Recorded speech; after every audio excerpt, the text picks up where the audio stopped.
Si vous êtes en manque d'amour, triste car vous vous retrouvez seul à cause d'une rupture, malheureux car un ou une personne vous a quitté. Découvrez comment reconquérir en quelques jours l'amour de votre vie.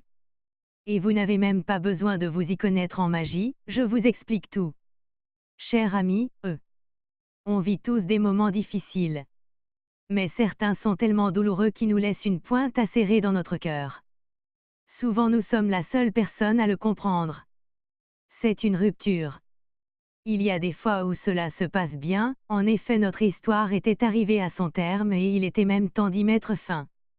Par contre il y a des fois où l'on sait que jamais l'autre et nous-mêmes ne pourrons trouver mieux. Mais comment faire, puisque tout est fini? Évidemment cela peut paraître compliqué quand on se retrouve seul et sans expérience dans la pratique de la magie. Pourtant, les rituels magiques peuvent réaliser des changements de situation en très peu de temps. La magie d'amour permet de faire prendre conscience à son ancien partenaire que tout n'est pas fini. Les rituels de magie rouge arrivent à détourner les yeux de son ancien amour, d'une relation passagère et surtout qui est sans. Bonjour à tous, merci de partager la vidéo. Sorcière Mina. Tout de suite vous allez voir comment faire pour retrouver une âme sûre sans dépenser une fortune. La vie sentimentale ne doit plus être un mystère aux yeux des adeptes de la magie rouge. Vous avez déjà probablement essayé de reconquérir un amour perdu depuis fort longtemps. Malheureusement, votre démarche a été vaine pour la simple raison que votre partenaire a trouvé entre-temps un nouveau tourtereau ou une nouvelle tourterelle. Vous avez du mal à digérer cet état de choses et votre cœur est en détresse. Il me revient à l'esprit l'histoire de ce jeune garçon dénommé Eric qui a vécu une situation pareille pendant 5 ans. Il avait rencontré une jeune fille célibataire et était facilement tombé amoureux d'elle. Les deux individus vivaient en parfaite harmonie leur relation amicale. Seulement, le jeune homme ne savait pas que le ciel allait s'abattre sur lui juste quelque temps après leur fiançailles. La jeune femme décida alors de le quitter pour un autre homme. Eric était devenu malheureux car il éprouvait encore beaucoup d'affection pour sa compagne et malgré cette séparation, son sentiment était intact. Comment sortir de ce carcan? C'est une fait, la magie rouge permet de retrouver facilement l'amour perdu. Les pratiquants de la magie rouge provoquer à coup sûr la séparation d'un couple et d'une simplicité enfantine dès lors que l'on a connaissance de ce sortilège à base de poivre. Il suffit de posséder la photo du couple que l'on désire faire rompre. Je peux le faire pour vous à petit prix. Séparer un couple à l'aide d'une simple bougie devient un jeu d'enfant avec l'incroyable rituel de la bougie pernicieuse pour amener un couple à se séparer. Ce rituel maléfique connaît un vif succès depuis plusieurs années déjà tant par sa facilité déconcertante de réalisation que par les étonnants résultats qu'il procure. Aucun couple ne peut résister à ce puissant maléfice, indétectable et irréparable. Une fois que la rupture est effective, le charme continue d'agir afin qu'aucun des deux n'ait envie de se réconcilier. Le couple sera séparé à jamais et l'amour sera définitivement effacé entre eux. Une rupture franche et définitive attend tous les couples que vous aurez dans votre ligne de mire. Rien n'arrête la puissance et la force de ce rituel incontournable pour tous ceux qui veulent faire rompre les couples à tout jamais. Caractéristiques. Il s'agit d'un rituel de magie noire classé dans la catégorie des bougies pernicieuses. Seules quelques pincées de poivre seront nécessaires à sa réalisation. Ingrédients principaux. Une bougie noire. 2 bougies grises. De l'eau poivrée. Une photo du. La magie sexuelle existe depuis des temps immémoriaux, et ce dans bon nombre de civilisations. D'ailleurs, tout porte à croire qu'il s'agit d'une pratique rituelle qui n'a pas vocation à disparaître de sitôt. Contrairement à bien des idées reçues, la magie sexuelle n'est pas l'apanage du mal puisqu'elle peut également être utilisée à des fins positives. Il faut savoir qu'il existe un courant qui s'inspire directement de certains rites vaudous.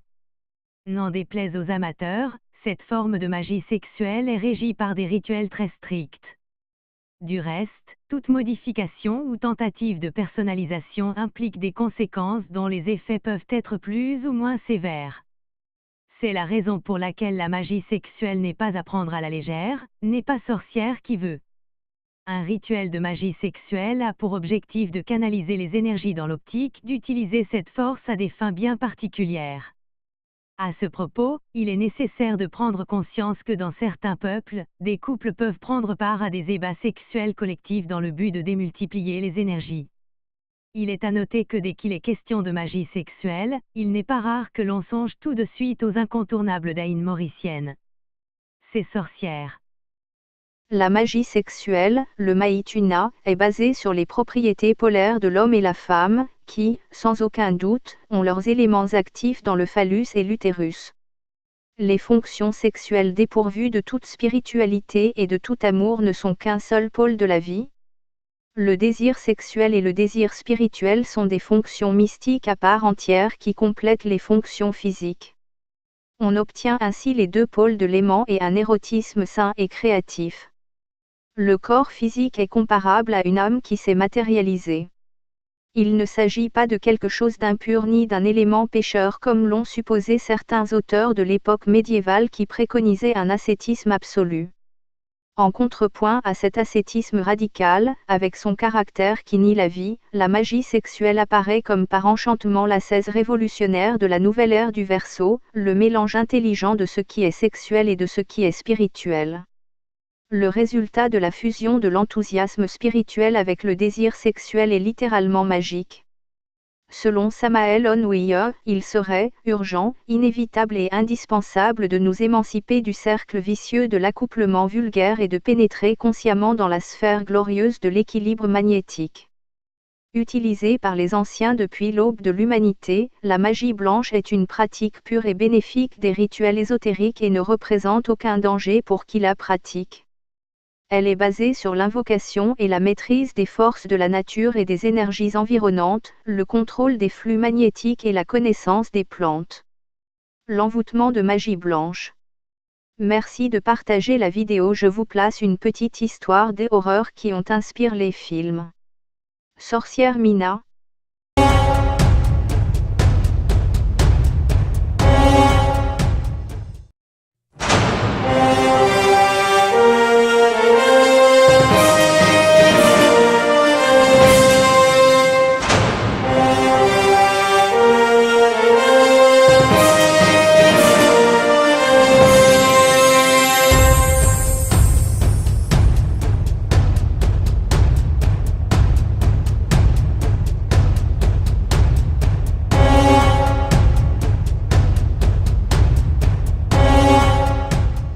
Bonjour à tous, bienvenue sur Pour changer un peu, je vous parlerai d'un fait divers qui a bouleversé une population.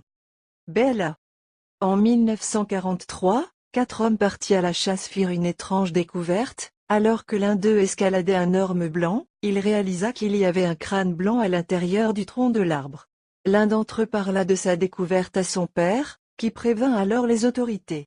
Les recherches permirent d'exhumer un corps entier du creux de l'arbre, ainsi qu'une chaussure et des morceaux de vêtements. Le squelette était entier, à l'exception de la main de la jeune femme qui fut retrouvée enterrée à proximité. Grâce à ces effets personnels, un portrait robot de celle qui fut surnommée Bella a pu être établi. La femme d'une trentaine d'années aurait été tuée en octobre 1941 et placée dans le tronc de l'arbre avant que la rigidité cadavérique ne l'atteigne. Depuis, les hypothèses sur les causes de sa mort se succèdent. Bella aurait pu être tuée par un groupe de sorcières, ou être une victime de guerre.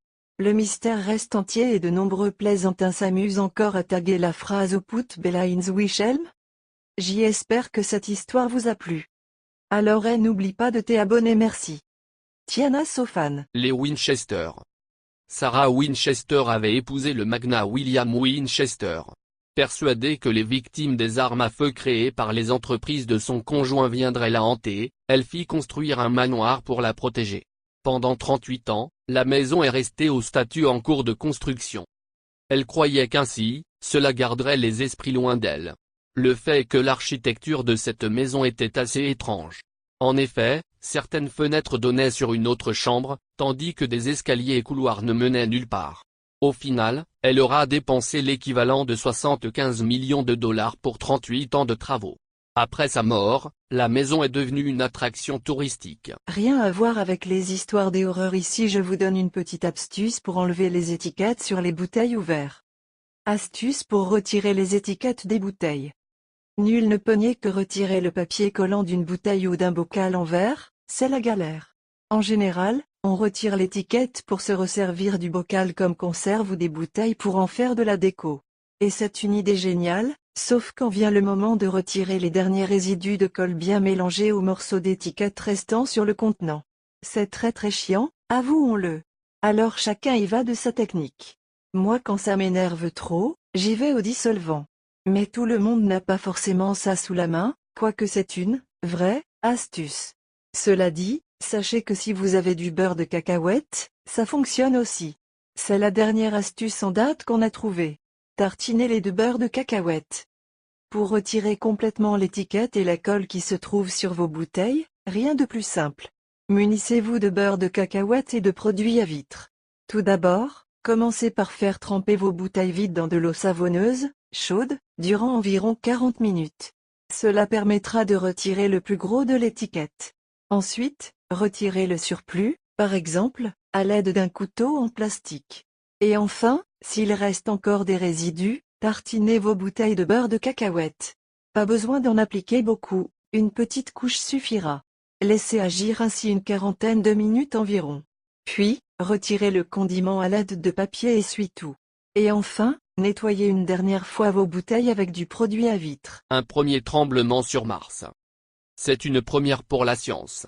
Le sismométrie français SEIS, Seismic Experiment for Interior Structure, a détecté un premier séisme sur Mars le 6 avril dernier. Le Centre national d'études spatiales a rendu cette découverte officielle le 23 avril. Les scientifiques ont même pu enregistrer le son du tremblement du sol de la planète rouge. C'est formidable d'avoir enfin le signe qu'il existe encore une activité sismique sur Mars. Un signal sismique faible mais distinct.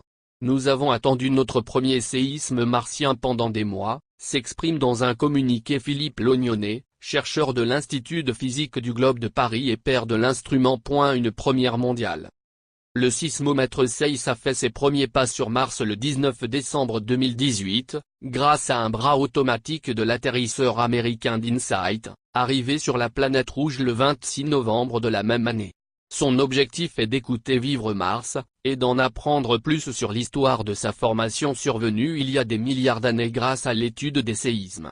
Selon Bruce Bannert, responsable scientifique de la mission au sein de la NASA, le tremblement, survenu au 128e jour martien de la mission, marque la naissance officielle d'une nouvelle discipline, la sismologie martienne. Seulement selon les chercheurs, il reste encore à vérifier si l'enregistrement du tremblement provient bien de l'intérieur de la planète et non de l'effet du vent ou d'autres sorts. C'est de bruits parasites. 3 autres signaux bien plus faibles que celui du 6 avril ont été détectés au cours des 2 derniers mois. On peut dire qu'il y a donc ce message qui va rendre sa fille furieuse. Karine Le Marchand, qui est la maman d'Alia, âgée aujourd'hui de 16 ans, a tenu à adresser un message sur Instagram. En effet, l'animatrice de l'amour est dans le pré a tenu à avertir les futurs amoureux de sa fille. Karine Le Marchand est une maman très protectrice. En effet, rarement elle affiche sa fille sur les réseaux sociaux et essaie de la préserver au maximum. Or, à 16 ans, et bénéficiant de la beauté de sa mère, Alia ne va certainement pas tarder à se faire courtiser par des jeunes hommes. Une chose qui semble tracasser l'animatrice et qui a tenu à prendre les choses en main. Et autant dire que les futurs amoureux de son adolescente ont intérêt de filer droit. L'ex-femme de Lilian Thuram a de nombreuses règles établies et elle compte bien les faire respecter à quiconque s'approchera de sa jolie progéniture. Très active sur les réseaux sociaux, Karine Le Marchand a pris le soin de rédiger un long message pour les potentielles conquêtes de sa fille. Celui-ci est composé d'un grand nombre de conditions que les jeunes hommes devront absolument remplir.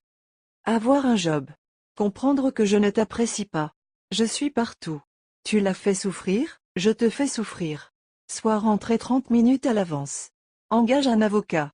Si tu me mens, je le découvrirai. Elle est ma princesse, pas ta conquête.